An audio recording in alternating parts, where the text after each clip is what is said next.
Good evening बच्चों। Partnership, Indian partnership act 1932 आपका चल रहा था, जिसमें आपने यूनिट 1 की बातें कर ली थी, जिसमें पार्टनरशिप क्या होता है, पार्टनरशिप कितने टाइप्स का होता है, पार्टनर्स कितने टाइप्स के होते हैं, ये बातें हमने कर ली थी। उसके बाद हम यूनिट 2 में आए। यूनिट 2 में हमने रिलेशंस वगैरह पार्टनर का देखा, ड्यूटी देखा, राइट देखा। फिर हमने देखा कि क्या किसी पार्टनर को पार्टनरशिप से एक्सपेल्ड किया जा सकता है, तो भैया किन कंडीशंस में एक्सपेल्ड किया जा सकता है सेक्शन 33 में। सेक्शन 36 ने हमसे बात की कि एक आउटगोइंग पार्टनर जब हमारा पार्टनरशिप फर्म छोड़ के जाता है तो क्या वो कॉम्पिटिंग बिजनेस कर सकता है, और अगर आंसर है हाँ, तो क्या वो फर्म का नाम, फर्म का बिजनेस कनेक्शन या फर्म के क्लाइंट को सॉलिसिट कर सकता है? क्या कोई ऐसा एग्रीमेंट उसके साथ हो सकता है जिसमें उसके ऊपर रेस्ट्रेंट लगाया जा सके कि आप फर्म का नाम, फर्म का बिजनेस कनेक्शन और फर्म के क्लाइंट को सॉलिसिट नहीं कर सकते, या एक पर्टिकुलर रीजन में, एरिया में, पर्टिकुलर टाइम पीरियड तक बिजनेस धंधा नहीं कर सकते हैं? तो हाँ, हम ऐसा रिस्ट्रिक्शन लगा सकते थे, ये रिस्ट्रिक्शन लॉ में बिल्कुल वैलिड माना जाता है। लेकिन अगर रिस्ट्रिक्शन अनरीजनेबल हो जाए तो फिर वो वॉइड हो जाता है। ये बातें हम अभी तक कर चुके थे। हमने देखी कि पार्टनरशिप की प्रॉपर्टी क्या होती है, और कोई भी पार्टनर पर्सनल प्रॉफिट अर्न नहीं कर सकता फर्म के साथ ट्रांजैक्शन करके या फर्म के साथ कॉम्पिटिंग बिजनेस करके। और अगर वो ऐसा करता है, बाद में फर्म को, दूसरे पार्टनर्स को ये फैक्ट रिवील होता है, पता चलता है, तो उसका जो पर्सनल प्रॉफिट है वो फर्म का प्रॉफिट माना जाएगा। आज हम क्लास को आगे बढ़ाएंगे, जिसमें हम लोग सेक्शन 17 की बातें करेंगे, right and duties of partners after change in a firm. अब ये क्या है भाई, ये किस राइट ड्यूटी की बात कर रहे हैं आपसे? Rights and duties of partners after a change in the firm. Firm में चेंज का मतलब क्या है? तो चेंज का ये सब मतलब है बेटा, फर्म में रिकॉन्स्टिट्यूशन, फर्म का रिकॉन्स्टिट्यूशन होना। रिकॉन्स्टिट्यूशन होना मतलब पार्टनर का आना जाना, रिटायर होना, एक्सपेल्ड होना, जिससे चेंज हो। अब मान लो हम 3 पार्टनर थे एबीसी और एक नया पार्टनर डी आ गया, उसका एडमिशन हुआ, तो भी फर्म में रिकॉन्स्टिट्यूशन हो गया। हमारा एक पार्टनर छोड़ के चला गया और हम बच गए जो, तो फिर से एक एग्रीमेंट, फिर से रिकॉन्स्टिट्यूशन हो गया। तो रिकॉन्स्टिट्यूशन भी चेंज है।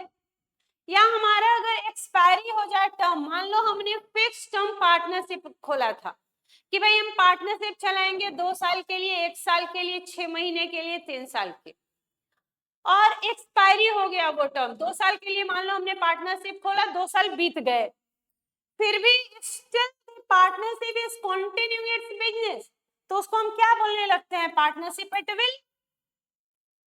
या पार्टनरशिप का बिजनेस का नेचर चेंज हो जाए, अभी तक हम कपड़े बेचते थे, अब जूते बेचने लगे।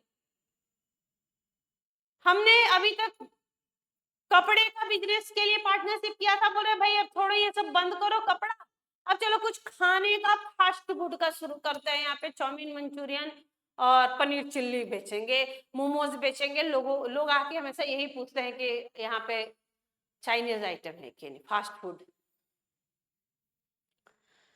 नेचर ही चेंज कर रहे हैं। या additional business are carried out, या अभी तक मान लो हमने कपड़े का बिजनेस शुरू किया था, और कपड़े का बिजनेस तो चलेगा ही चलेगा, और उसके साथ साथ हम कोई एडिशनल बिजनेस और शुरू करना चाहते हैं। तो इस तरीके से अगर हम बात करें तो ये सब तो चेंज ही है बेटा, ये सब तो चेंज ही है। तो चेंज का मतलब क्या? फर्म के कॉन्स्टिट्यूशन में चेंज। चेंज का मतलब फिक्स्ड पीरियड से पार्टनरशिप एट विल का हो जाना। नेचर ऑफ बिजनेस में चेंज, या एडिशनल बिजनेस कैरी करना, ये सब क्या है? चेंजेस हैं। तो इसने कहा कि mutual rights and duties of partner remained the same as before changes unless otherwise agreement is made। बोल रहे चेंज हो गया, फिर पार्टनर्स के जो राइट ड्यूटी पहले थे चेंज से बाद भी वही रहेंगे अनलेस अंटिल की एक नया एग्रीमेंट ना बने। अब चेंज हुआ और चेंज के बाद हमने एक नया एग्रीमेंट बनाया, तो जैसे ही हमने नया एग्रीमेंट बनाया और हम अपने म्यूचुअल राइट और ड्यूटी को चेंज कर दें तब तो चेंज हो गया, नहीं तो जो राइट और ड्यूटी पहले थे चेंजेस से वो चेंजेस के बाद भी रहेंगे। यही बात बोलता है सेक्शन 17। सेक्शन 18 आपसे बातें करता है बेटा अथॉरिटी की। यहां से एक क्वेश्चन पूछता है कि what are the act which are beyond employed authority. हम चाहते हैं कि हम आपको अथॉरिटी में कुछ पढ़ाएं, उससे पहले आप अथॉरिटी होती क्या है इसको थोड़ा सा रीड करें तो क्या, तो व्हाट इज अथॉरिटी। आप जस्ट एक बार रीड करें कि अथॉरिटी होती क्या है। क्या अथॉरिटी दो तरीके की होती है, इम्प्लाइड और एक्सप्रेस। इम्प्लाइड का मतलब क्या, एक्सप्रेस का मतलब क्या, और कौन से एक्ट हैं जो आउटसाइड द इम्प्लाइड अथॉरिटी माने जाते हैं।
रीड कर लिया बेटा आपने।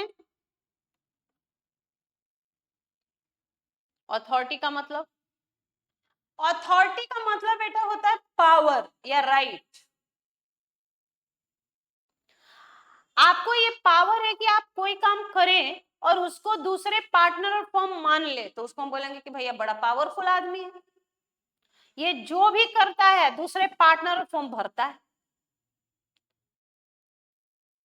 इम्प्लाइड का मतलब है कि पार्टनरशिप एक्ट ने बोला कि भैया ये तुम काम करो, और एक्सप्रेस का मतलब है आपको एग्रीमेंट करके बोला जाएगा भाई वर्ड्स ओरल या रिटन के तुम ये काम कर सकते हो तो ही कर सकते हो भाई। यहाँ से क्वेश्चन का कवरेज है, इसी एग्जामिनेशन में फेवरेट क्वेश्चन है, 7 मार्क्स के लिए बहुत बार एग्जामिनेशन में पूछा है। अभी उस क्वेश्चन को भी डिस्कस करेंगे हम लोग। तो सबसे पहले भैया अथॉरिटी है क्या, व्हाट इज द अथॉरिटी। हम बोलते हैं ना अथॉरिटी मेरे पास, तो अथॉरिटी मतलब मेरे पास पावर है, मेरे पास राइट है किसी चीज को करने का, तो उसको हम अथॉरिटी बोलते हैं। जैसे मान लो आप कहीं गए, मान लो आप मेरे हमारे कोचिंग इंस्टीट्यूट में आए और आपने कहा कि भैया फी कितना है, मैंने कहा फाउंडेशन का 750 ओनली। आपने कहा कि क्या मेरे लिए फी थोड़ा कम हो सकता है, तो मैंने कहा कि मेरे पास अथॉरिटी नहीं है, मतलब I don't have any right और पावर कि हम आपके फी को कम कर पाए। तो हम आपको इन दैट केस बोलते हैं कि भैया आप एक बार मैनेजमेंट से बात कर लो, they have the authority, management को अथॉरिटी है, वो हमें बोलेंगे कि फ्री में पढ़ा दो, वो हमें बोलेंगे 500 में पढ़ा दो, तो हम कर रहे हैं क्योंकि वो मैनेज कर रहे हैं, वो मैनेजमेंट टीम है। और मैंने आप फिर दूसरा केस आप मेरे पास आपने कहा कि मैम फी हमारा इतना को, तो मैंने कहा लाओ तुम्हारे स्लिप पे लिख देते हैं, means I have the authority कि हम आपके फी को कम कर सकते हैं, आपको डिस्काउंट दे सकते हैं। तो अथॉरिटी वर्ड का मतलब होता है राइट या पावर, कि मुझे ये काम करने का अधिकार है, मेरे पास ये पावर है, तो हम बोलते हैं कि अथॉरिटी है। तो partners are partner to be the agent of firm. आप जानते हैं कि पार्टनर्स फर्म के एजेंट है, पार्टनर्स दूसरे पार्टनर के भी एजेंट है as well as agent of the firm. क्योंकि एक पार्टनर, मान लो हम 3 पार्टनर है बेटा, ए बी सी, हमें मिस्टर ए, हम जो भी करते हैं पार्टनरशिप में, मेरे दूसरे पार्टनर बी और सी भी उसके लिए रिस्पॉन्सिबल है, मेरा पूरा का पूरा फर्म भी उसकी जिम्मेवारी ले रहा है मेरे एक्ट की। तो अथॉरिटी में हम बातें कर रहे हैं कि पार्टनर्स एजेंट होते हैं फर्म के, partner is the agent of firm as well as the other partner, एक पार्टनर दूसरे पार्टनर्स का फर्म का एजेंट होता है, किसके लिए, किस चीज के लिए, for the purpose of business, firm का जो बिजनेस है उसके लिए। क्योंकि भाई हम जो भी करेंगे वो मेरे दूसरे पार्टनर्स और मेरा फर्म तो लायबल हो रहा है, वो भर रहे हैं ना उस चीज को, रिस्पॉन्सिबल हो रहे हैं। मैंने कोई कर्जा लिया तो कर्जा कौन चुका रहा है, हम सारे पार्टनर मिलके चुका रहे हैं, मेरा फर्म चुका रहा है, तो भाई कर्जा मैंने लिया इवन फर्म के बिजनेस के लिए, लेकिन चुका कौन रहा है, फर्म। तो मेरे काम के लिए जो मैंने काम किया वो से हम किसको बाइंड कर पा रहे हैं, फर्म को, दूसरे पार्टनर्स को। Authority, authority means the right of a partner to bind the firm by his own act. हम कोई भी काम करें तो हम किसको लायबल बना रहे हैं, किसको रिस्पॉन्सिबल बना रहे हैं, फर्म को। It is a two type, दो तरीके की अथॉरिटी होती है बेटा। पहला होता है इम्प्लाइड अथॉरिटी, पहला होता है इम्प्लाइड अथॉरिटी, और दूसरा होता है एक्सप्रेस अथॉरिटी। पहला होता है इम्प्लाइड अथॉरिटी, दूसरा होता है एक्सप्रेस अथॉरिटी। इम्प्लाइड अथॉरिटी का मतलब authority arising by implementation of law, law को इम्प्लीमेंट, लॉ के इम्प्लीमेंटेशन से जो मुझे अधिकार मिला, लॉ के कारण जो अधिकार मिला, लॉ में जो अधिकार मुझे मिला उसको बोल रहे हैं इम्प्लाइड। और एक्सप्रेस का मतलब authority which is expressly given by use of words, मुझे शब्दों के माध्यम से, बाय यूज ऑफ वर्ड्स मुझे अथॉरिटी मिल रही है।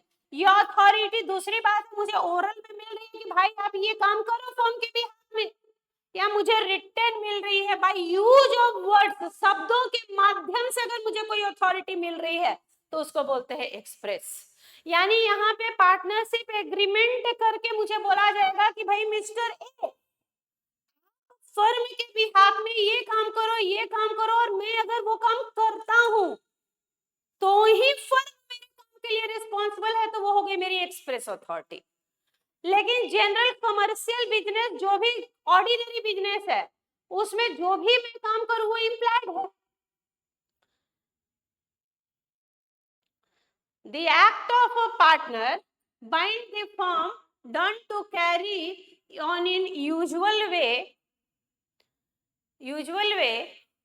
which is within the scope। भाई फर्म का जो बिजनेस है उसी के स्कोप के अंडर हम काम कर रहे हैं, जो भी हम काम कर रहे हैं वो फर्म के नाम पे कर रहे हैं, और उस काम के लिए मेरा फर्म बाइंड हो पा रहा है, जिम्मेवार लायबल हो पा रहा है।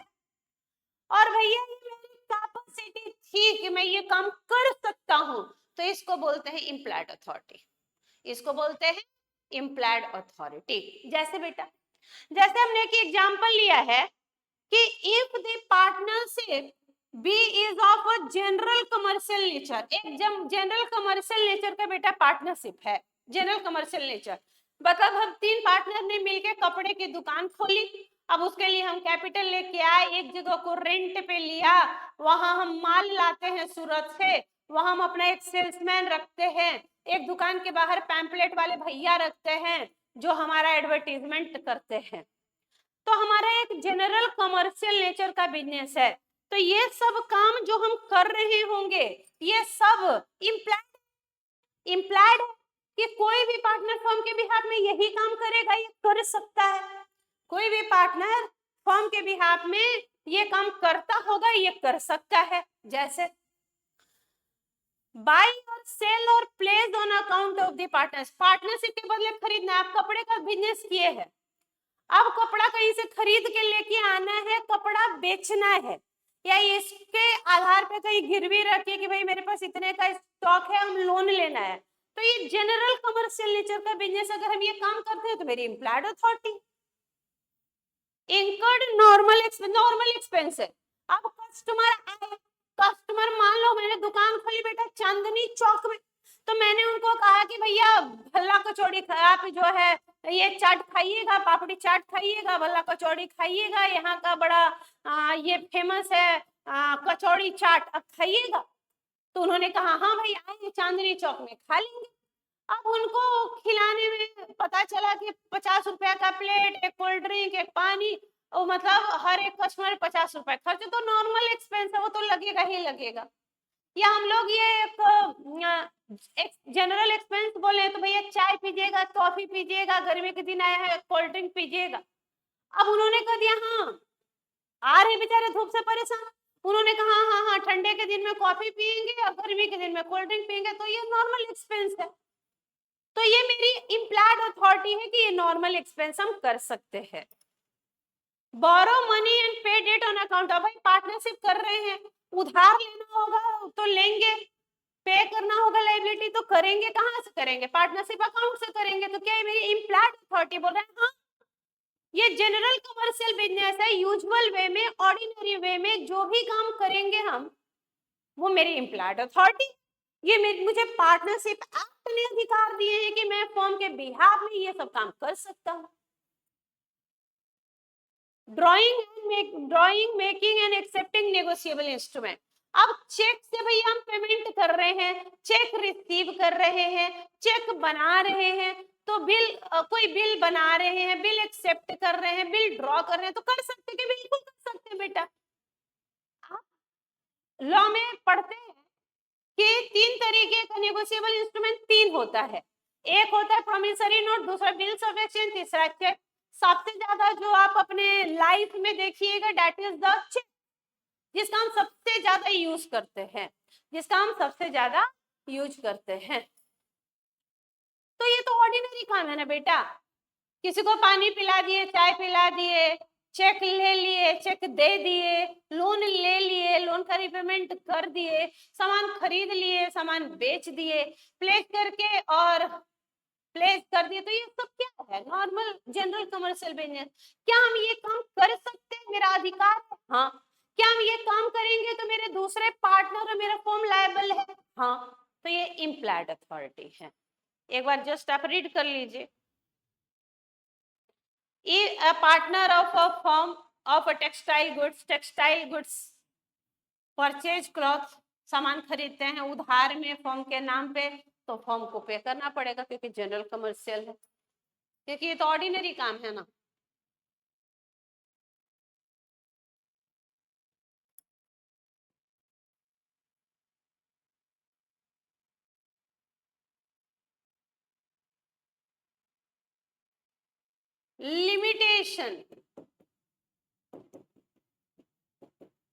Limitation of partners implied authority, कहाँ आपने लिमिट लगाया कि भैया ये इम्प्लाइड नहीं मानेंगे, अगर आप ये सब काम करोगे तो इसको इम्प्लाइड नहीं मानेंगे। इसके लिए पार्टनर को एक्सप्रेस अथॉरिटी चाहिए बाय यूज ऑफ वर्ड्स कि हाँ भाई mister Ashok on the behalf of firm आप ये काम करें, तो ही अशोक ये काम कर सकता है बेटा। अगर उसको एक्सप्रेसली बाय वर्ड हमने अथॉरिटी डेलीगेट नहीं की है, तो फिर अशोक वो काम नहीं कर सकता। In absence of any usage or custom of trade to contrary, the implied authority does not empower him. ये implied नहीं है, इनको आप ऐसे भी बोल सकते हैं कि आप एक्ट बताइए, acts which are beyond implied authority, यही क्वेश्चन आपसे पूछ देगा कि what are the acts which are beyond implied authority, आप नाम बताइए वैसे एक्ट का जो beyond implied authority है। तो आप देखिए तो कुछ नाम शुरू हुए हैं कि ऐसे कौन से काम हैं जो इम्प्लाइड नहीं है भैया, मतलब ये डे टू डे ट्रांजैक्शन नहीं है, ये ऑर्डिनरी नहीं है, ये यूजुअल नहीं है, ये कभी कभार होते हैं भैया। ऐसे कौन से ट्रांजैक्शन हैं जिसके लिए इम्प्लाइड अथॉरिटी से नहीं काम चलेगा? उसके लिए expressly by word, by use of words, by agreement आपको बोला जाएगा कि भैया मिस्टर अशोक जी आप फर्म के बिहाफ में ये काम कर सकते हैं तो ही मिस्टर अशोक कर सकते हैं। नाम देखेंगे, ये कुछ नाम शुरू हो गए हैं। ए ए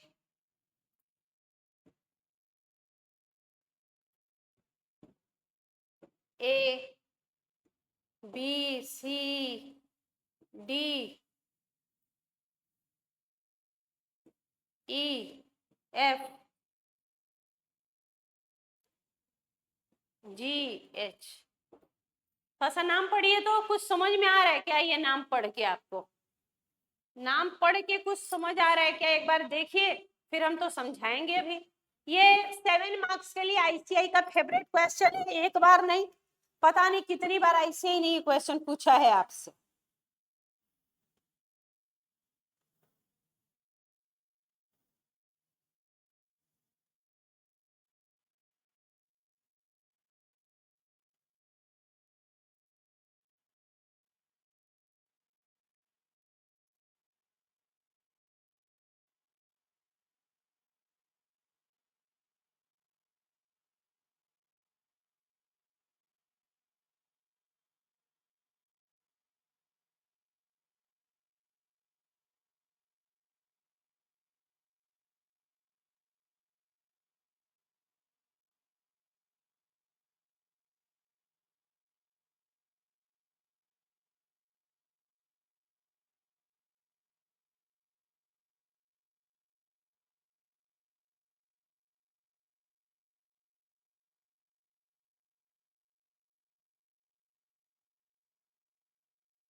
पढ़ लिया बेटा आपने?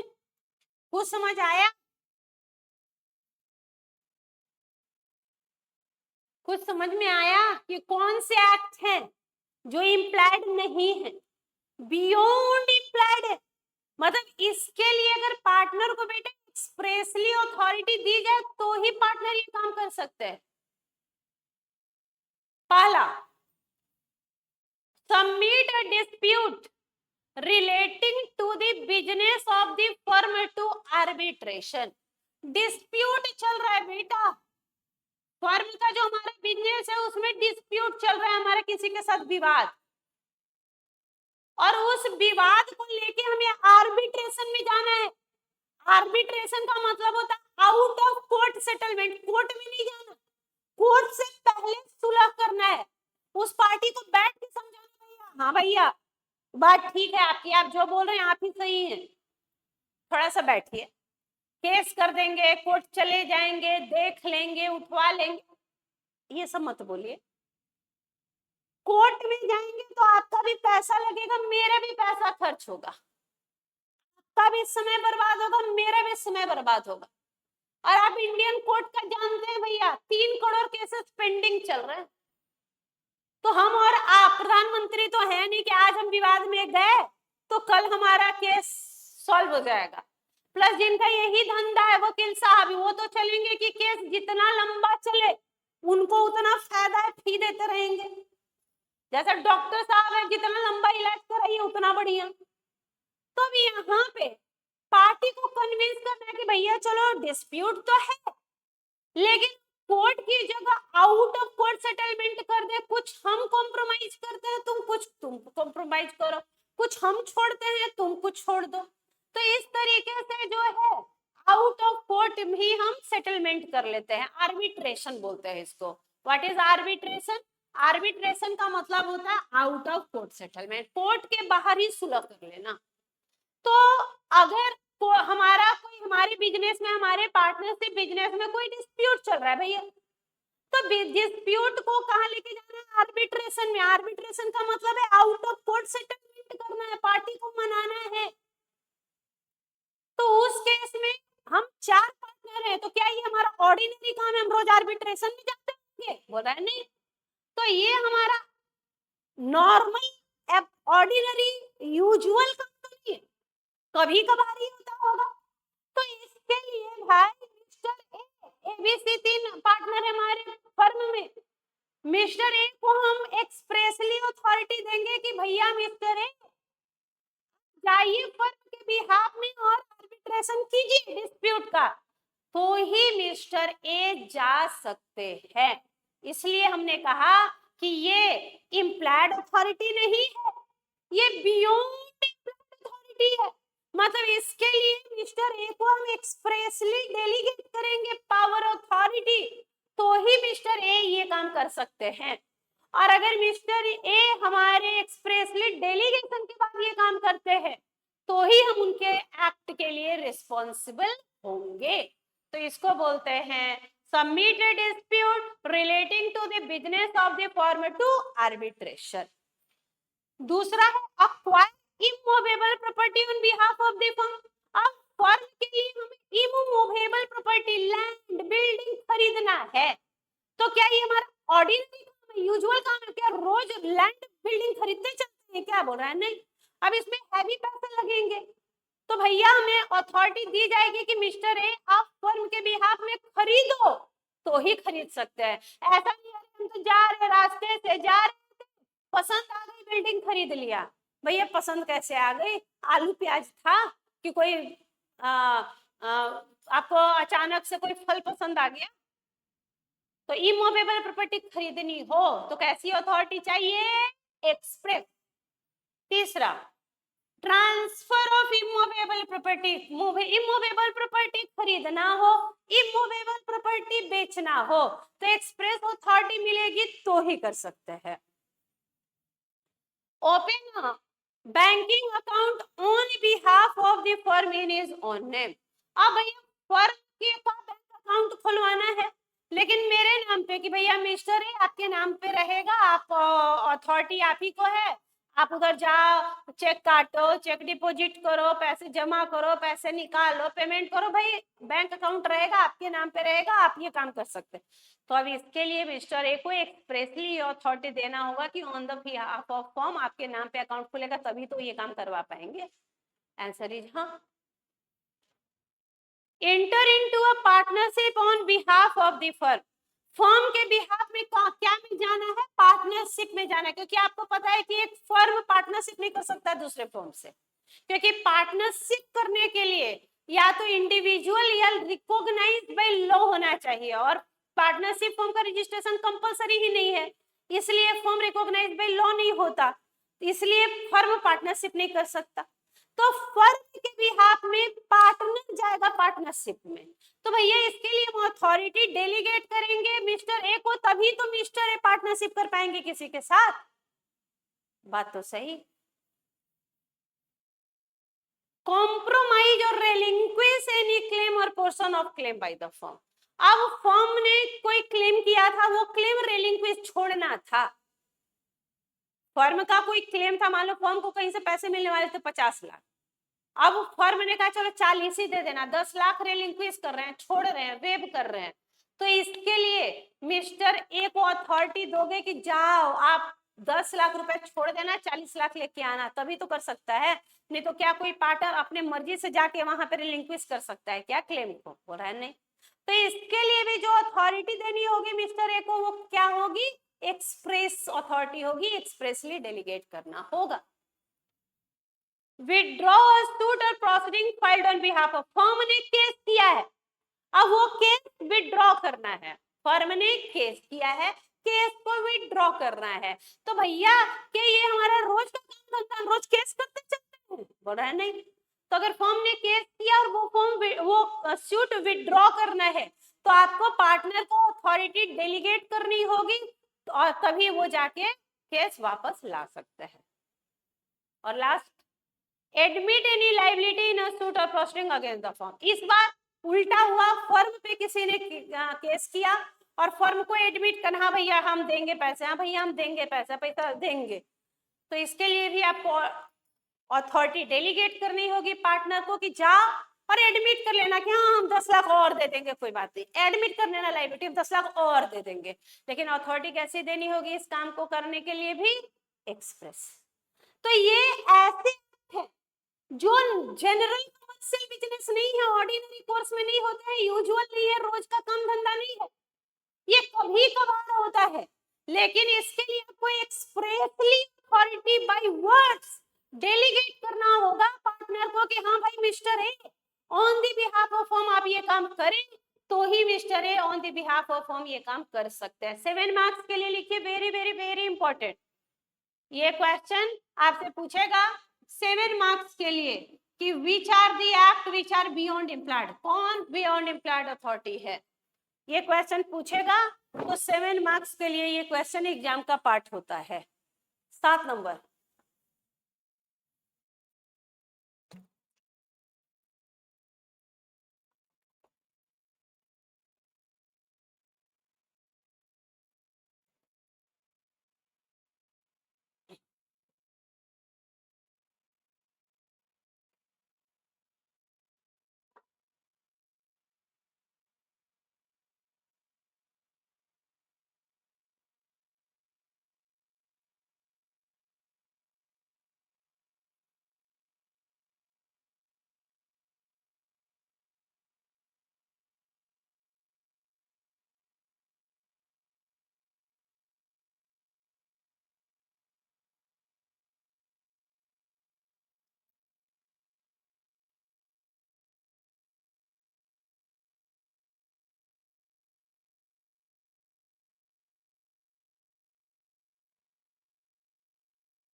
एक बार सारे बच्चे जहां बैठे हैं वहां से नाम याद कीजिए कि कौन से एक्ट है which are beyond employed authority, कौन से एक्ट है which are beyond employed authority है।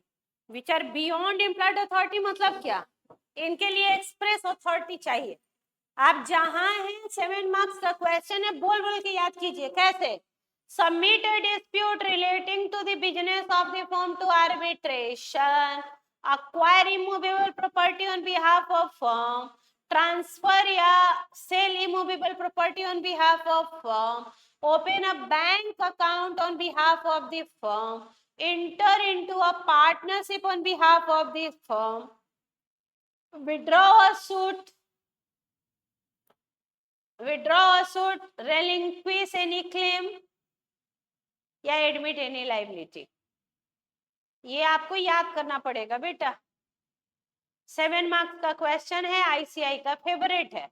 पूछ देगा what are the act which are beyond employed authority, मतलब ये बियॉन्ड है एम्प्लॉयड, इनके लिए एक्सप्रेस अथॉरिटी चाहिए, इनके लिए एक्सप्रेस अथॉरिटी चाहिए, ये बियॉन्ड एम्प्लॉयड हैं।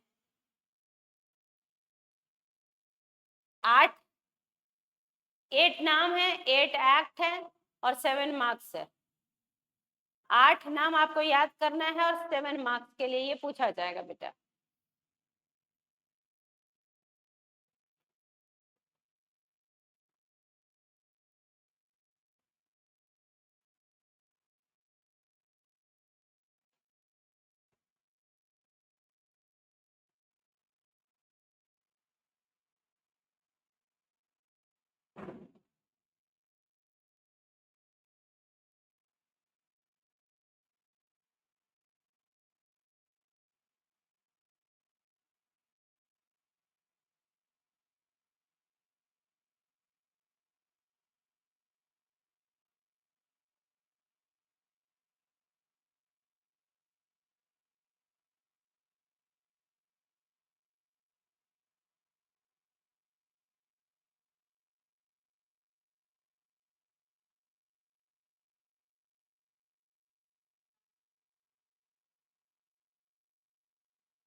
याद हो गया बेटा?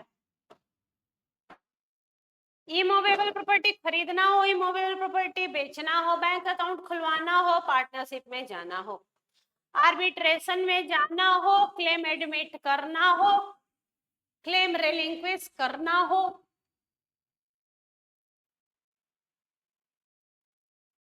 क्या क्या एक्ट है जो बियॉन्ड इम्प्लॉयड अथॉरिटी है? बियॉन्ड इम्प्लॉयड अथॉरिटी मतलब भैया इनके लिए तो एक्सप्रेस अथॉरिटी चाहिए।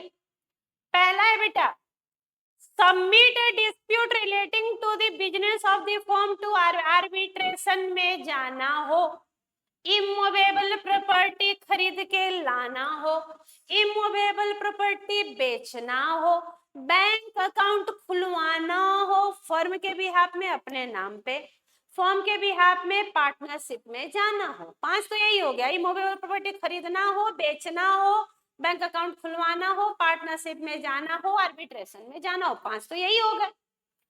3 हो गया, 3 हो गया, कॉम्प्रोमाइज या रिलिंक्विश करना हो क्लेम या पोर्शन ऑफ क्लेम, छोड़ना हो क्लेम या एडमिट करना हो लाइबिलिटी, क्लेम छोड़ना हो या क्लेम एडमिट करना हो, या केस विड्रॉ करना हो, विड्रॉ सूट और प्रोसीडिंग, केस विड्रॉ करना हो। तो ये काम के लिए मिस्टर ए को एक्सप्रेस अथॉरिटी देके भेजेंगे, जा मिस्टर ए फर्म के बिहाफ में ये काम करो, तो ही मिस्टर ए ये काम कर सकते हैं, क्योंकि ये ऑर्डिनरी नहीं है, ऑर्डिनरी नहीं है, जनरल नहीं है, यूजुअल नहीं है, डेली का काम नहीं है। याद हो गया? तो आगे बढ़े। ऑल्ट्रेशन,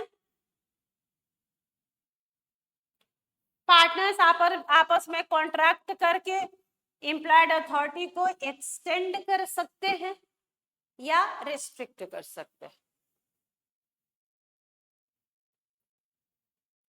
इमरजेंसी में क्या अथॉरिटी है भैया?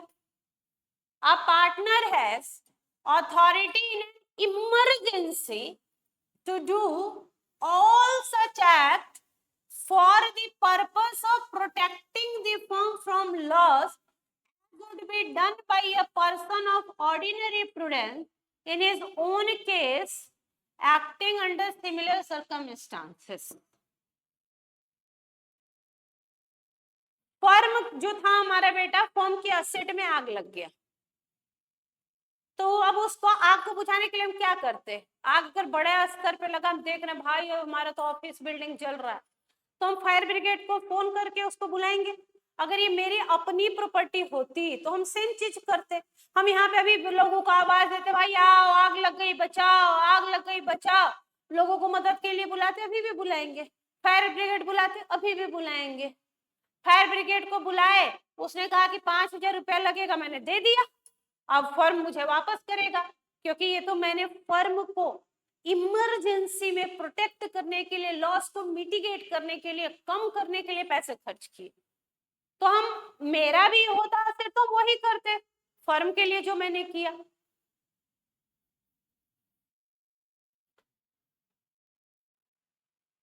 एडमिशन या representation bye a partner, an admission or representation made by a partner relating to affair of the firm will make the whole firm liable if it is made in the ordinary course of business. अगर partner हमारा कोई चीज represent करता है या admit करता है firm के बिहाफ में, जो उसका ऑर्डिनरी काम है और उसकी अथॉरिटी में है, तो जो भी वो करेगा वो बाकी पार्टनर फॉर्म भरेंगे।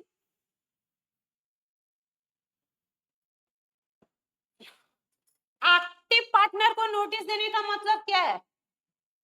जो हमारा एक्टिंग पार्टनर है, एक्टिव पार्टनर, आपने उसको नोटिस भेजवाया, इसका क्या मतलब है कि नोटिस किसको दे दिया? फर्म को, फर्म को। पढ़ो, the notice to a partner who habitually act in business of the firm on matter relating to the affair of the firm operate as the notice to the firm except in the case of fraud या committing with the consent of that partner. अगर वो partner fraud करता है तो बात अलग है, otherwise active partner को नोटिस देने का मतलब है फर्म को नोटिस देना। Thus the notice is one Notice to one is equivalent to the notice of the rest of partner of the firm. It must be received by a working partner and not by working partner. Working partner को ही तो active partner, ostensible partner बोलते हैं, sleeping partner की बात नहीं हो रही है. It must be further relate to firm business, only then it constitute a notice. Firm के बिजनेस है, अब आप उसको प्रेम पत्र दे रहे हैं एक पार्टनर को, तो क्या वो फर्म का माना जाएगा? नहीं. फर्म का काम धंधा बिजनेस से रिलेटेड, अफेयर से रिलेटेड कोई मैटर है, उसके लिए आप नोटिस दे रहे हैं, तब तो फर्म को माना जाएगा ना बेटा. हाँ, आगे बढ़िए. एक क्वेश्चन है कि what is the provision related to the effect of notice to an acting partner as per Indian Partnership Act. So according to section 24 of Indian Partnership Act, notice to a partner who habitually act in the business relating to affair of the firm operate as the notice to the firm, except कि उसने fraud न किया हो, तो उसको notice देने का मतलब फर्म को नोटिस देना. Notice to one is equivalent to notice to the rest of partner of the firm, just as the notice to an agent is notice to his principal. जैसे हम लोग नोटिस एजेंट को भेजवाते हैं तो क्या मान लेते हैं कि वो नोटिस किसको मिल गया? प्रिंसिपल को. वैसे ही एक पार्टनर तो दूसरे पार्टनर ऑफ फर्म के लिए क्या? एजेंट. तो उसको नोटिस भेजवाने का मतलब क्या है? फर्म को नोटिस भेजवा दिए.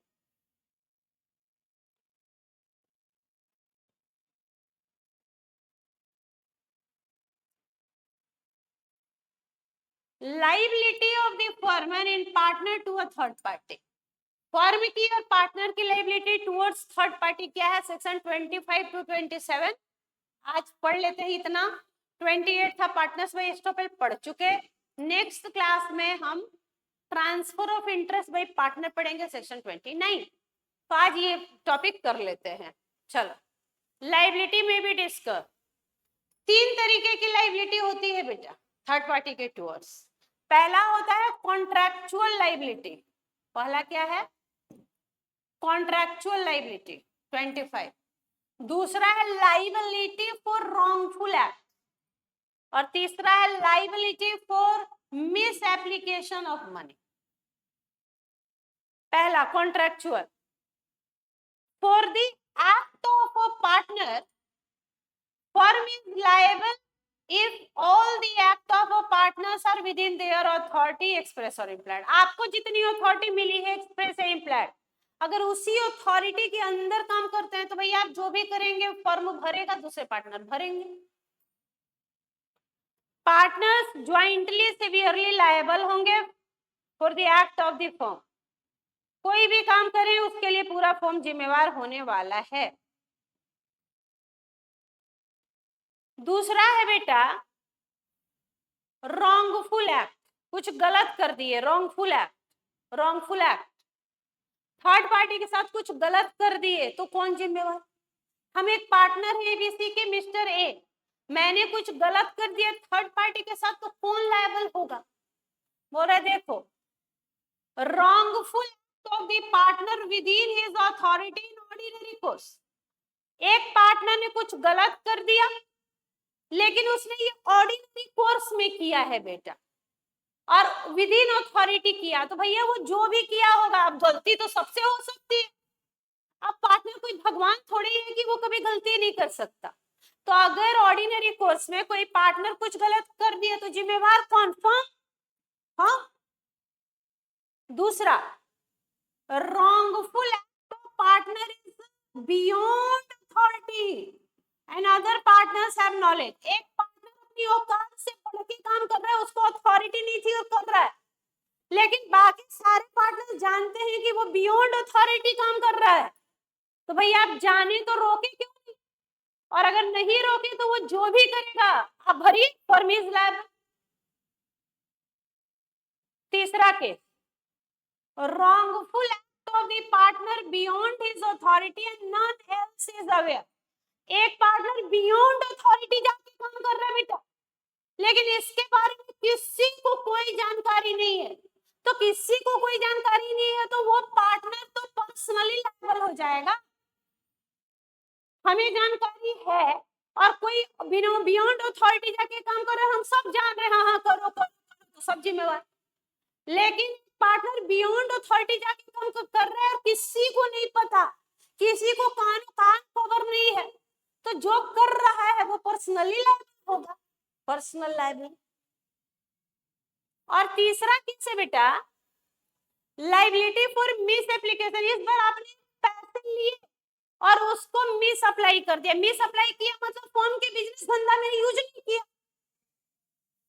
इसमें दो केस है बेटा। पहला केस है कि वेयर मनी और property is received by a partner and then misapplied by the same. हम एबीसी 3 पार्टनर हैं, एक आउटसाइडर ने हमें पैसे दिया, मैंने रख लिया और उससे मैंने अपने लिए कार खरीद ली, गलत किया। Partner is acting with in, और मैंने अपरेंट अथॉरिटी के अंडर काम किया तो फर्म जिम्मेवार होगा। अब थर्ड पार्टी से हम फर्म पैसे मांग रहा है, तो उसने कहा दे दिया, तो पूछो। उन्होंने उनसे पूछा कि क्या उन्होंने पैसे दिए, मैंने कहा हाँ मैंने कार खरीदी। तो क्या फिर अब थर्ड पार्टी पैसा देगा क्या? बोला नहीं देगा। क्यों देगा? दूसरा केस वेयर मनी और property is received by the firm. इस बार मनी और प्रॉपर्टी किसने रिसीव किया? फर्म ने, और उसके एक पार्टनर ने मिस अप्लाई कर दिया। तो बोल रहे हैं कि एक पार्टनर पैसे ले थर्ड पार्टी से और मिस अप्लाई कर दे, या फर्म ले और उसको एक पार्टनर मिस अप्लाई कर ले, दोनों केस में जिम्मेवार कौन? Firm is liable. अब वो थर्ड पार्टी आउटसाइडर रोज रोज पैसे दे गया क्या फर्म को? बोल रहा है नहीं।